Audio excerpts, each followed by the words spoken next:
Iran युद्ध का चौथा हफ्ता शुरू हो चुका है। यकीन करना मुश्किल है कि जिस जंग को लेकर ट्रंप ने दावा किया था कि ये 4 दिन में खत्म हो जाएगी, वो जंग अब चौथे हफ्ते में पहुंच चुकी है। ईरान ने अपने सरप्राइज अटैक और बेहद तीखे मिसाइल हमलों से न सिर्फ इजराइल को तबाह किया, बल्कि अमेरिका के पश्चिम एशिया में मौजूद लगभग सभी अड्डों पर हमले करके साबित कर दिया कि ईरान के मिसाइल हमलों को रोकना लगभग नामुमकिन है। हैरानी की बात तो ये है कि जो ट्रंप दावा कर रहे थे कि हमले में ईरान की 80% मिसाइलें और लॉन्चर तबाह कर दिए गए हैं, वो ईरान अब हिंद महासागर में अमेरिका और ब्रिटेन के सबसे बड़े और ताकतवर अड्डे डिएगो गार्सिया पर सीधा हमला करने लगा है। अमेरिकी मीडिया ने खुद दावा किया कि ईरान की 2 मध्यम दूरी की बैलिस्टिक मिसाइलों यानी IRBM ने डिएगो गार्सिया को निशाना बनाने की कोशिश की। यानी ईरान से 4000 किलोमीटर दूर अमेरिका के उस बेस पर हमला किया गया जहां पर परमाणु बम वर्षक, परमाणु पनडुब्बियां और फाइटर जेट बहुत बड़ी संख्या में मौजूद हैं। ईरान ने न सिर्फ ट्रंप की नींद उड़ा दी है, बल्कि नेतन्याहू को भी 11 मिसाइल हमलों से हल्का बक्का कर दिया है। यानी वार पलटवार में घटनाक्रम तेजी से बदल रहा है। लेकिन इस बदलते घटनाक्रम की हम शुरुआत करते हैं ईरान के उन मिसाइल हमलों से जिससे इस वक्त सबसे ज्यादा खौफ में अमेरिका है।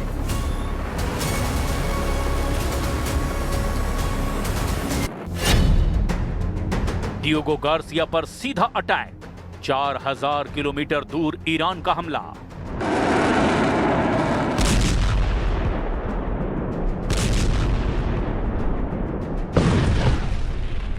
अमेरिका के ऑपरेशन एपिक फ्यूरी और इजराइल के रोरिंग लॉयन ने मिलकर के लगभग 15,000 से ज्यादा ठिकानों पर ईरान में हमला किया। बेतहाशा बमबारी और मिसाइल हमलों में ईरान का इस वक्त एक भी ऐसा मिसाइल या सैन्य अड्डा नहीं बचा जहां पर हमला ना हुआ हो। स्ट्रेट ऑफ हॉर्मुज, फारस की खाड़ी, अरब सागर और कर्क द्वीप पर अमेरिका और इजराइल ने इतनी भीषण तबाही मचाई है कि ईरान से जबरदस्त पलटवार की रत्ती भर भी उम्मीद अमेरिका और इजराइल को नहीं थी। लेकिन अब ईरान ने फारस की खाड़ी, अरब सागर से भी कहीं दूर हिंद महासागर में मौजूद अमेरिका और ब्रिटेन के सबसे बड़े सैन्य अड्डे डिएगो गार्सिया की तरफ ऐसा हमला किया जिसे देखकर न सिर्फ इजराइल हैरान है, बल्कि अमेरिका भी सन्न रह गया है। जरा इस एनिमेशन से ईरान के उस हमले को समझने की कोशिश कीजिए जो ईरान से 4000 किलोमीटर दूर स्थित है, जबकि दावा किया गया था कि ईरान के पास 2000 से लेकर 2500 किलोमीटर तक ही मार करने वाली मिसाइलें हैं। जरा इस एनिमेशन को देखिए। ईरान ने डिएगो गार्सिया पर मध्यम दूरी की बैलिस्टिक मिसाइलों यानी IRBM से हमला किया। अमेरिकी खुफिया रिपोर्टों के दावों के मुताबिक ईरान ने या तो चाबहार या बुशर क्षेत्र से अमेरिकी अड्डे डिएगो गार्सिया पर मिसाइलें दागी है। दावा किया जा रहा है कि ईरान ने 2 मिसाइलें दागी है जिनकी रेंज 4000 किलोमीटर थी। डिएगो गार्सिया बेस ईरान से लगभग 4000 किलोमीटर दूर है।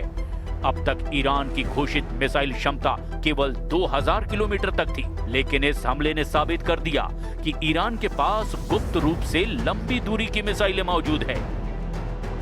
अगर ईरान का ये हमला कामयाब हो गया होता तो डिएगो गार्सिया अड्डे पर मौजूद B-2 बम वर्षक, परमाणु पनडुब्बियां और F-16 फॉल्कन जेट को भी भारी नुकसान हो सकता था। अमेरिकी अधिकारियों के मुताबिक एक मिसाइल बीच हवा में ही टूट गई, जबकि दूसरी को अमेरिकी युद्धपोत ने SM-3 इंटरसेप्टर्स के जरिए मार गिराने का दावा किया और डिएगो गार्सिया बेस को कोई बड़ा नुकसान नहीं हुआ। Well, look, we can have dialogue, but I don't want to do a ceasefire. You know, you don't do a ceasefire when you're literally obliterating the other side. They don't have a Navy. They don't have an Air Force. They don't have any equipment. They don't have any spotters. They don't have anti-aircraft. They don't have radar. And their leaders have all been killed at every level. We're not looking to do that. तो वहीं Iran ने Greenland की रक्षा करने का भी प्रस्ताव दिया। इस बीच जानकारी सामने आई जहां यूरोपीय संघ को ग्रीनलैंड की रक्षा का प्रस्ताव ईरान की तरफ से दिया गया। ट्रंप की ये दुखती रग है जिस पर ईरान ने अब करारा प्रहार किया। बता दें कि ईरान की तरफ से कहा गया कि यूरोपीय संघ कहे तो ग्रीनलैंड की रक्षा करेंगे। ये मुद्दा कहां से आया, चलिए आपको ये भी समझाते हैं। ग्रीनलैंड पर अमेरिका और खासतौर पे डोनाल्ड ट्रंप की नजर है लंबे समय से, और क्योंकि यहां पे नेचुरल रिसोर्स और रेयर अर्थ मेटल्स काफी मात्रा में मौजूद है, तो वेनेजुएला पे प्रहार के बाद ग्रीनलैंड को अपने अंडर लेने के लिए डोनाल्ड ट्रंप काफी उतावले हैं, और अब यही दुखती रग पर ईरान ने प्रहार कर दिया है। यूरोपीय संघ जिसके साथ में इस वक्त ग्रीनलैंड है, ग्रीनलैंड की रक्षा जो यूरोपीय संघ कर रहा है, डेनमार्क की सरकार जो कि इस वक्त ग्रीनलैंड पर राज कर रही है, उसके साथ में किसी प्रकार की वार्ता डोनाल्ड ट्रंप की नहीं हो पाई थी, और इसके बाद अब ईरान की तरफ से उसकी रक्षा का प्रस्ताव दिया गया। ईरान ने दावा किया है कि 4000 किलोमीटर दूर अमेरिकी सैन्य अड्डे डिएगो गार्सिया पर अटैक किया गया। दरअसल माना यह जा रहा है कि ईरान के पास में मिसाइल सिटीज यानी कि भूमिगत बेस का एक बड़ा नेटवर्क है, और इन लंबी दूरी की मिसाइल्स को सुरक्षित रखने के लिए अंदरूनी पहाड़ी इलाकों से यह हमला लॉन्च किया गया होगा। बाल बाल बचा B-2 बम वर्षक, तबाह होने से बची परमाणु पनडुब्बियां। अमेरिकी खुफिया रिपोर्ट के मुताबिक ये मिसाइलें ईरान के मुख्य हिस्सों दक्षिणी ईरान के चाबाहर या बुशर क्षेत्र से दागी गई हैं। डिएगो गार्सिया से सबसे कम दूरी ईरान के दक्षिणी तट से लगभग 3800 से 4000 किलोमीटर है।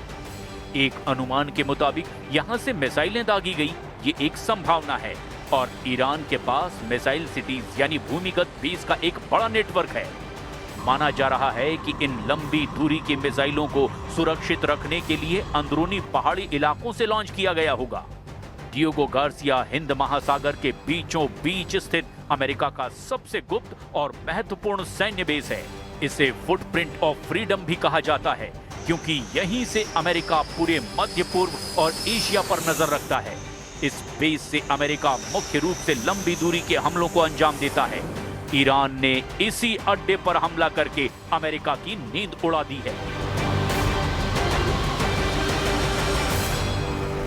B-52 स्ट्रेटोफोर्ट्रेस तैनात है। ये विशाल विमान परमाणु और पारंपरिक दोनों तरह के बम गिराने में सक्षम हैं। ईरानी मिसाइलों ने इन्हें टारगेट करने की कोशिश की है।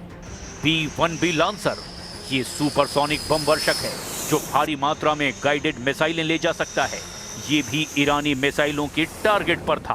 B-2 स्पिरिट दुनिया का सबसे घातक रडार से बचने वाला विमान है जो सीधे ईरान के अंदर घुसकर हमला करने की क्षमता रखता है, और इसीलिए भी ईरान ने इसे तबाह करने की कोशिश की है। यहाँ पर तैनात अमेरिका के F-16 फॉल्कन जेट भी तैनात हैं, जिसे मिसाइल हमले से टारगेट करने की कोशिश की गई। ईरानी परमाणु मिसाइलों का बड़ा टारगेट डिएगो गार्सिया में तैनात अमेरिकी परमाणु पनडुब्बियां भी है। यहाँ परमाणु पनडुब्बियां, SSGN और गाइडेड मिसाइल डिस्ट्रॉयर हमेशा तैनात रहते हैं।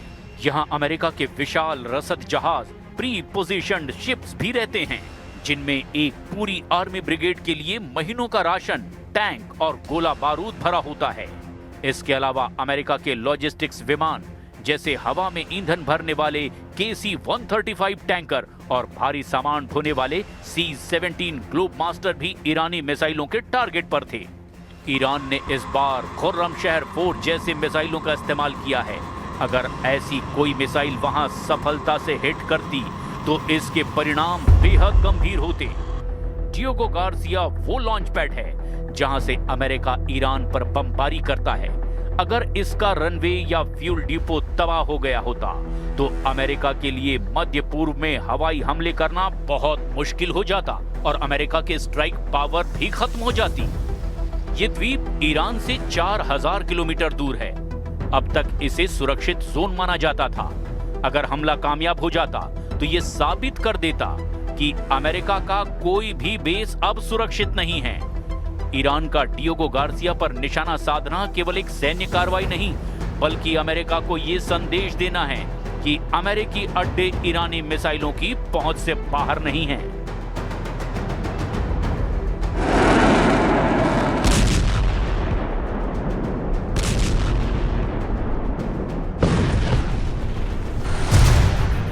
इजराइल के 4 इलाकों पर हमला, क्या रहे ईरानी मिसाइलों का कोहराम।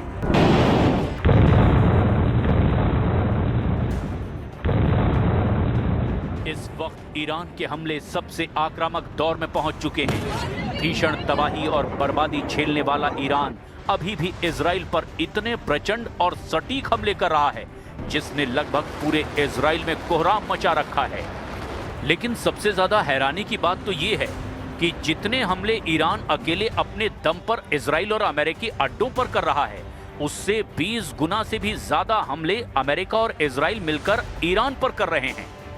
इन दो तस्वीरों से इसे अच्छी तरह से समझ लीजिए। सबसे ताजा रिपोर्ट के मुताबिक ईरान की जवाबी कार्रवाई की क्षमता और अमेरिका इजराइल के हमलों के बीच का अंतर बहुत बड़ा है। सैन्य आंकड़ों और रणनीतिक विश्लेषणों के आधार पर इसकी तुलनात्मक समीक्षा हैरान कर देने वाली है। इजराइल और अमेरिका ने अब तक ईरान पर 12,000 से ज्यादा बम और मिसाइलें दागी। इसके ठीक उलट ईरान ने इजराइल और अमेरिकी ठिकानों पर अब तक लगभग 300 से 350 बैलिस्टिक मिसाइलें और 500 से ज्यादा ड्रोन दागे हैं। अगर हम केवल दागी गई मिसाइलों और बमों की संख्या देखें तो ईरान अमेरिका और इजराइल के अड्डों पर मात्र 5% से 7% ही मुकाबला कर पा रहा है। इजराइल का दावा है कि उसने ईरान के 60 से 65% मिसाइल लॉन्चरों को नष्ट कर दिया है। युद्ध के पहले दिन ही ईरान ने 90 मिसाइलें दागी थी, लेकिन अब ये संख्या घटकर प्रतिदिन औसतन 5 से 10 मिसाइलों पर आ गई है। यानी ईरान की मारक क्षमता अपनी चरम सीमा से 90% तक गिर चुकी है। भले ही ईरान हमलों की संख्या में पिछड़ रहा है, लेकिन वो एसिमेट्रिक वॉरफेयर यानी आसमानी युद्ध का सहारा ले रहा है। इजराइल का आयरन डोम और एरो सिस्टम ईरान की 90% से ज्यादा मिसाइलों को हवा में ही नष्ट कर देती है। वहीं अमेरिका और इजराइल के हमले ईरान के भीतर गहरे लक्ष्यों जैसे कि नतांज परमाणु केंद्र को भी भेदने में सफल रहे। लेकिन ईरान के ड्रोन सस्ते हैं, लगभग $20,000 इनकी कीमत है, जबकि इन्हें गिराने वाली इजरायली मिसाइलें लाखों डॉलर की होती है। ईरान अमेरिका को आर्थिक रूप से थकाने की कोशिश कर रहा है। ईरान ने डियोगो गार्सिया पर हमला करके ये दिखाने की कोशिश की कि संख्या में भले ही कम हो, लेकिन उसकी पहुंच अब 4,000 किलोमीटर तक है, जो अमेरिका के लिए एक बड़ा मनोवैज्ञानिक दबाव है। ईरान सैन्य रूप से अमेरिका इजराइल के सामने 1:20 के अनुपात में खड़ा दिखाई देता है। यानी हर 20 अमेरिकी बमों के बदले ईरान 1 मिसाइल दाग पा रहा है। हालांकि ट्रंप का नेटो पर कायर वाला बयान और वाइंडिंग डाउन के संकेत बताते हैं कि अमेरिका अब इस महंगे युद्ध को और लंबा नहीं खींचना चाहता, क्योंकि इसका वैश्विक अर्थव्यवस्था पर बुरा असर पड़ता जा रहा है। यानी ईरान जंग को जितना लंबा खींचेगा, जंग उतनी ही ज्यादा अमेरिका और इजराइल को बर्बाद करेगी। इस वक्त रूस और चीन ईरान की आंख और ढाल बन चुके हैं। पिछले 48 घंटों में ईरान ने न केवल इजराइल बल्कि पूरे क्षेत्र में अमेरिकी और उनके सहयोगियों के ठिकानों पर बड़े हमले किए हैं। रूस ने अपने सैन्य उपग्रहों के जरिए अमेरिका और इजराइल के लड़ाकू विमानों, युद्धपोतों और खास तौर से डियोगो गार्सिया जैसे बेस की रियल टाइम लोकेशन ईरान को दी है। इसी वजह से ईरान 4,000 किलोमीटर दूर सटीक निशाना साधने में कामयाब रहा है। रिपोर्ट के मुताबिक रूस ने युद्ध शुरू होने से ठीक पहले S-400 प्रणाली की कुछ यूनिट्स ईरान को सौंपी थी। इजराइल का दावा है कि उसके कई मिसाइल हमलों को इसी रूसी सिस्टम ने नाकाम किया। ईरान अब तक इजराइल और क्षेत्रीय अमेरिकी ठिकानों पर कुल 300 से ज्यादा बैलिस्टिक मिसाइलें दाग चुका है।